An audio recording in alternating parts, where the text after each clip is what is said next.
Hey guys, welcome back to my new video. आज के इस वीडियो के अंदर हम आर्डिनो उनो की कंप्लीट डिटेल के बारे में जानेंगे। ये वीडियो दो पार्ट्स में डिवाइड होगा। एक तो हमारे पास बेसिक लेवल होगा और एक हमारे पास एडवांस लेवल होगा।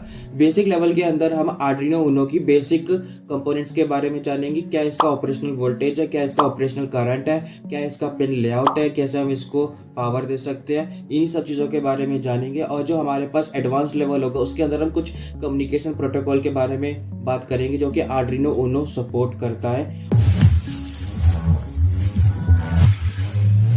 So guys, basic level start करने से पहले हम ये जान लेते हैं कि जो आर्डिनो फैमिली होती है वो बहुत बड़ी फैमिली होती है, जिसके हमारे पास तीन टाइप्स होते हैं। एक तो हमारे पास आर्डिनो नैनो होता है, एक हमारे पास आर्डिनो उनो होता है और एक हमारे पास आर्डिनो मेगा होता है। तो जो हमारे पास डिफरेंट आर्डिनो होते हैं वो डिफरेंट पर्पस के लिए हम यूज़ कर सकते हैं, जैसे कि हमने पिछली वीडियो में जाना ही था। हम बात करते हैं आर्डिनो उनो के बारे में। इसमें भी हमारे पास कौन सा है, हमारे पास आर्डिनो उनो R3 है, हमारे पास R4 भी होता है और ऐसे करके बहुत सारे होते हैं। ठीक है, तो हम आर्डिनो उनो की बात कर रहे हैं, जिसके अंदर भी हमारे पास दो टाइप्स के बोर्ड्स आते हैं। एक होता है हमारे पास DIP बोर्ड, एक होता है हमारे पास SMD बोर्ड। DIP बोर्ड की फुल फॉर्म होती है dual inline package. SMD board की फुल फॉर्म होती है सरफेस माउंटेड डिवाइस, जैसे कि आप देख सकते हैं। जो DIP बोर्ड आप यहाँ पे देख सकते हैं, यहाँ पे आपको इमेज दिख रही होगी। हम SMD बोर्ड की बात करते तो ये हमारे पास जो बोर्ड है ये SMD बोर्ड है। इसको SMD बोर्ड इसलिए कहा जाता है क्योंकि इसके ऊपर जो माइक्रो कंट्रोलर है वो रिप्लेसेबल है। मतलब आप चाहे तो इस माइक्रो कंट्रोलर को निकाल के दूसरा माइक्रो कंट्रोलर चिप लगा सकते हैं। मतलब एटमेगा की लगेगी, जो कि है ये एटमेगा 328P वाली माइक्रो। क्योंकि कभी कभार क्या होता है, हमने मान लो कोई वोल्टेज दी इसको और वो वोल्टेज हमने इसके आर्डिनो के वोल्टेज से ज़्यादा दे दी, तो कभी कभार एटमेगा जो माइक्रो कंट्रोलर चिप है ये ख़राब हो जाती है, तो हम इसको निकाल के कर सकते हैं। और ये इसी वजह से इसकी कॉस्ट भी हाई होती है। पर जो DIP बोर्ड होता है उसके अंदर ऐसा कोई ऑप्शन नहीं होता कि आप माइक्रो कंट्रोलर को निकाल दें। वो हमारे पास बिल्ड इन होता है, मतलब कि उसको आप चाह के भी नहीं निकाल सकते। आपको निकालना तो आपको सोल्डरिंग करके निकाला जा सकता है। तो इस वजह से इसकी कॉस्ट लो होती है, इसकी कॉस्ट हाई होती है।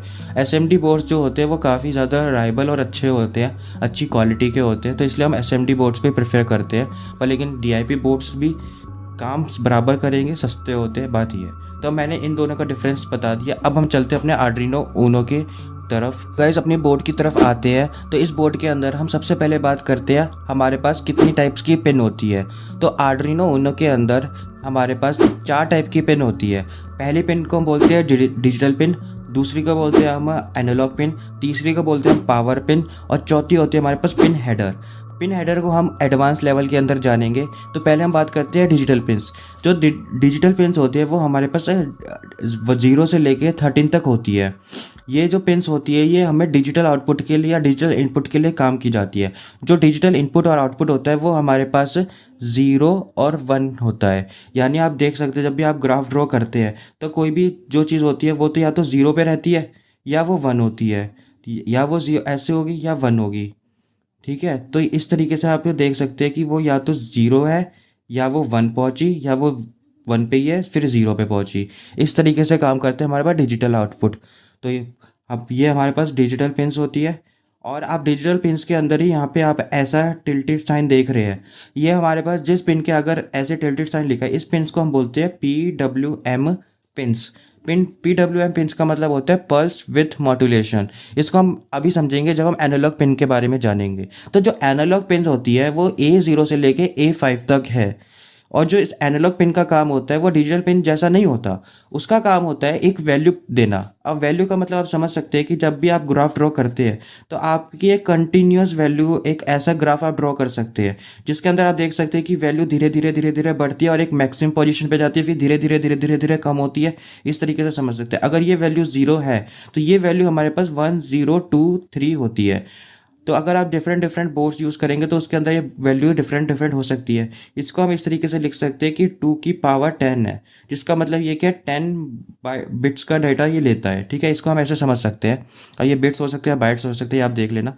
हाँ, तो मैं ये कह रहा था कि ये हमारे पास एनालॉग पिन्स है। अब हम बात करते हैं PWM पिन की। अब क्योंकि ये आप देख सकते हैं कि ये हमारे पास स्क्वायर वेव की फॉर्म में है और जो हमारे पास एनालॉग आउटपुट है वो हमारे पास एक कर्व फॉर्म में है। अब क्योंकि जो PWM पिन का काम ऐसा होता है कि आप जैसे आपने एक ग्राफ ड्रॉ किया पर आपके पास है तो ये डिजिटल आउटपुट पर, लेकिन आप इसको थोड़ा सा कर्व कर देते हैं। यानी आप कोशिश करते हैं कि हम एनालॉग आउटपुट ले सके। एनालॉग आउटपुट की क्यों ज़रूरत पड़ती है? जैसे कि आप जानते हैं कि हम एलईडी यूज़ करते हैं, तो एलईडी के अंदर हम उसकी ब्राइटनेस को कंट्रोल करने के लिए हम पीडब्ल्यूएन पिन का यूज़ कर सकते हैं। या फिर हम जैसे कोई भी हमारे पास मोटर है, ठीक है, जो हमारे पास कोई भी मोटर है उसकी स्पीड को कंट्रोल करने के लिए हम किसका यूज़ कर सकते हैं? पीडब्ल्यूएन पिन का यूज़ कर सकते हैं।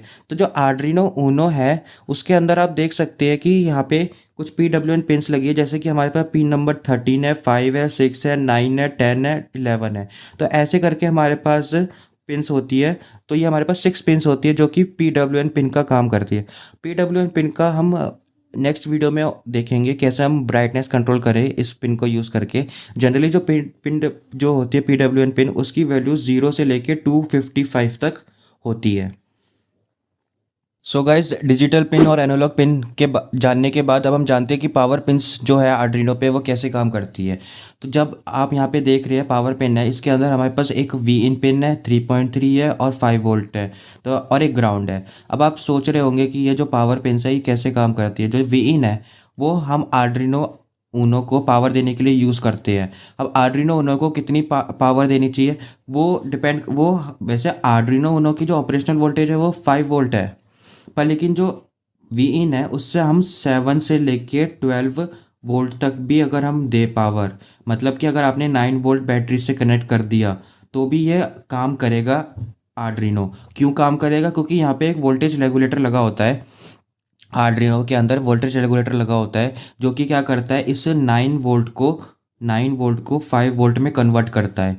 तो इस वजह से दिक्कत नहीं होती है। तो प्रेफरेबल यही होता है कि आप 7 से लेके 12 वोल्ट तक ही पावर दें। ठीक है, तो ये हो गया वी इन की बात। अब बात करते हैं जो 3.3 और 5 वोल्ट आपको दिख रहा है। हाँ, ये जो आपको 3.3 और 5 वोल्ट दिख रहा है इसका क्या काम है? जो आप देख सकते हैं कि कुछ हमारे पास different different sensor different different voltage पे काम करते हैं। तो जो हमारे पास सेंसर 3.3 वोल्ट पे काम करते हैं उसको हमें 3.3 देनी है, और जो सेंसर 5 वोल्ट काम करते हैं उसको हमें 5 वोल्ट देनी है।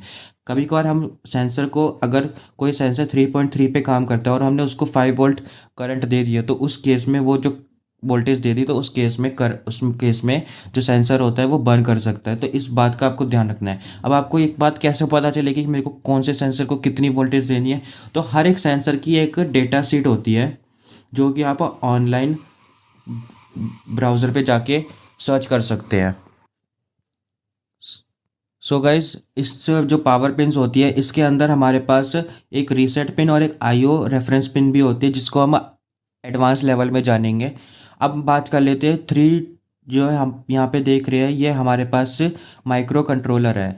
यही हम इसको कह सकते हैं, यही आर्डिनो का ब्रेन है जो कि डिफरेंट डिफरेंट एक्शंस को परफॉर्म करता है। अब ये आप देख सकते हैं कि एटमेगा 328P की चिप लगी होती है, माइक्रो कंट्रोलर चिप जो कि यूज़ की जाती है। तो इसको हम डिटेल में जानते हैं कि जो ये एटमेगा 328P है इसको हम आर्डिनो का ब्रेन कहते हैं। और ये किसने क्रिएट की हुई है? ये क्रिएट की गई है एटमेल कंपनी ने। और ये क्या है? एक टाइप का माइक्रो कंट्रोलर है जिसके अंदर पी जो है वो स्टैंड करता है पीको पावर। अब जो पीको पावर होती है वो एक टेक्नोलॉजी है जो कि यूज़ की जाती है, जिसकी वजह से क्या होता है कि ये लो वोल्टेज पे भी काम करती है। लो वोल्टेज मतलब कितनी वोल्टेज पे ये काम करता है? 5 वोल्ट पे आर्डिनो काम करता है। ठीक है, तो पी स्टैंड करता है पीको पावर से। किस लिए? क्योंकि ये लो वोल्टेज पे काम करता है और इस वजह से ये पावर भी बहुत कंज्यूम करता है। अब कोई भी जो आर्डिनो ऊनो है वो कम पावर पे कैसे काम कर सकता है? क्योंकि उसके पास एक टेक्निक होती है स्लीप मोड की। स्लीप मोड का ये मतलब होता है कि जैसे आप लैपटॉप के अंदर भी ऐसा होता है कि आपने काम नहीं कर रहे तो वो अपने आप ही स्लीप मोड में चला जाता है। मतलब कि जब भी कोई सेंसर आर्डिनो को डेटा नहीं भेज रहा या फिर कोई भी आर्डिनो सेंसर को डेटा नहीं भेज रहा, उस केस में आर्डिनो अपने आप को स्लीप मोड में चला जाता है, यानी एक ऐसा मोड जिस काम में वो इनएक्टिव है। ठीक है, जो आप यहाँ पे 328 देख रहे हैं एटमेगा के आगे, इसका स्पेसिफाई होता है कि ये कितनी मेमोरी एटमेगा के अंदर अवेलेबल है। जो एटमेगा जो हमारे पास है वो 32 KB की मेमोरी लेता है, फ्लैश मेमोरी लेता है। सो गाइस, अब हम जान लेते हैं कि जो डिफरेंट डिफरेंट पिन्स है वो कितनी करंट और कितने वोल्टेज पे काम करती है। क्योंकि ये बात हमारे लिए बहुत ही ज़्यादा ज़रूरी है, क्योंकि कब कोई भी सेंसर को हमें ये बात ध्यान रखनी है कि ज़्यादा वोल्टेज या ज़्यादा करंट ना मिले।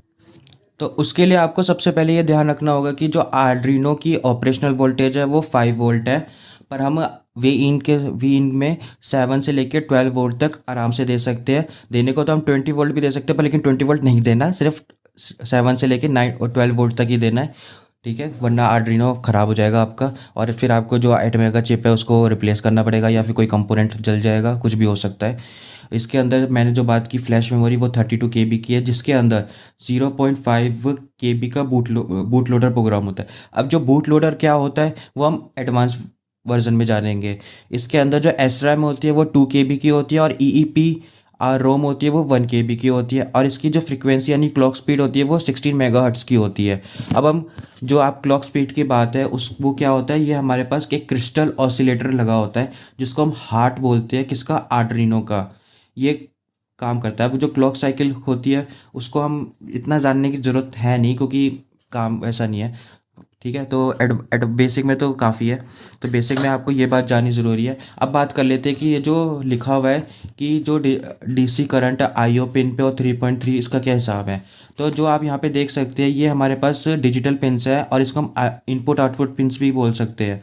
जो इनपुट आउटपुट पिन है उस पर हर एक पिन 5 वोल्ट का आउटपुट देती है, और जो एक पिन होती है वो 40 मिली एम्पियर का करंट देती है। और जो ये टोटल मान लो 14 पिंस है, इसका जो मैक्सिमम करंट होना चाहिए वो 200 मिली एम्पियर का होना चाहिए। मतलब कि जब भी आप आर्ड्रीनो को किसी सेंसर से कनेक्ट करते हैं इनपुट आउटपुट के लिए, तो वो इतना मतलब 200 मिली एम्पियर का ही करंट वो ड्रॉ करे, इससे ज़्यादा का करंट वो दे नहीं पाएगा। ये बात का ध्यान रखें, ठीक है। और जो पावर पिन होती है जो कि मैंने आपको बताई यहाँ पे 3.3 वोल्ट की और 5 वोल्ट की जो दो पावर पिन्स होती है, उसके अंदर कितना करंट मिलता है, वो 500 मिली एम्पियर मिलता है, किससे, 5 वोल्ट से। और जो हमारे पास 3.3 वोल्ट की होती है वो 50 मिली एम्पियर का देती है। ये हमारे पास मैक्सिमम वैल्यू है, किसकी, करंट की और वोल्टेज की। सो गाइज अब जान लेते हैं कि जो आर्ड्रीनो उनो है उसको हम कितने तरीके से पावर दे सकते हैं। तो जो आर्ड्रीनो उनो है उसको हम USB-B पोर्ट का यूज़ करके दे सकते हैं, जो कि आप ये देख सकते हैं। जैसे कि हमने केबल कनेक्ट की थी और हमने कंप्यूटर से प्रोग्राम लिखा था और हमने यूज़ किया था। हम पावर जैक के थ्रू दे सकते हैं, जो कि आप यहाँ पे देख सकते हैं, ये पावर जैक है। और हम Vin पिन से दे सकते हैं, जिसके बारे में हमने डिटेल में बात कर ली है। और हाँ, सबसे इम्पॉर्टेंट बात, आर्ड्रीनो के अंदर एक रीसेट बटन होता है। जो आर्ड्रीनो के अंदर आप ये देख सकते हैं, ये रीसेट बटन है। इस रीसेट बटन का काम क्या होता है, कई लोग ये सोचते हैं कि मैंने अगर रीसेट बटन को प्रेस कर दिया तो जो आर्ड्रीनो के अंदर का जो प्रोग्राम मैंने कंप्यूटर से अपलोड किया है वो रीसेट हो जाएगा, मतलब कि वो प्रोग्राम डिलीट हो जाएगा। ऐसा कुछ नहीं होता। जब भी आप रीसेट बटन को प्रेस करते हैं, आपको रीसेट बटन को कुछ 8 सेकंड्स तक प्रेस करके रखना होता है, जिसकी वजह से क्या होता है कि जो भी आपका प्रोग्राम लिखा हुआ है वो स्टार्टिंग से स्टार्ट होता है। मतलब कि कोई लूप वाला फंक्शन आपने लिखा और उस लूप के अंदर वो मान लो आपने उसकी मैक्सिमम वैल्यू 200 लिख रखी है, पर अभी वो 100 आइट्रेशन पे है, और आपने फिर रीसेट बटन दबा दिया तो वो जो 100 आइट्रेशन पे था वो इनिशियल 0 आइट्रेशन से फिर से स्टार्ट होगा। ये मतलब होता है रीसेट बटन का। तो आप यहाँ पे एक रीसेट बटन देख सकते हो, यहाँ पे एक रीसेट पिन भी है जिसका भी आप यूज़ कर सकते हैं आर्ड्रीनो उनो को रीसेट करने के लिए। सो गाइज आई होप आपको आर्ड्रीनो उनो की बेसिक इन्फॉर्मेशन समझ में आई होगी। आर्ड्रीनो उनो के पिन लेआउट, वोल्टेज और ये सब बातें समझ में आई होगी। मैं चाहता तो इसी वीडियो के अंदर एडवांस भी समझा देता, पर लेकिन एडवांस बहुत ही ज़्यादा लंबी हो जाती है वीडियो, तो फिलहाल इसी वीडियो को यहीं पे एंड करते हैं। और आप यहाँ पे एक डायग्राम भी देख सकते हैं आर्ड्रीनो उनो का। तो मिलते हैं फिर नेक्स्ट वीडियो में नेक्स्ट टॉपिक के साथ। Keep subscribing, keep loving, bye.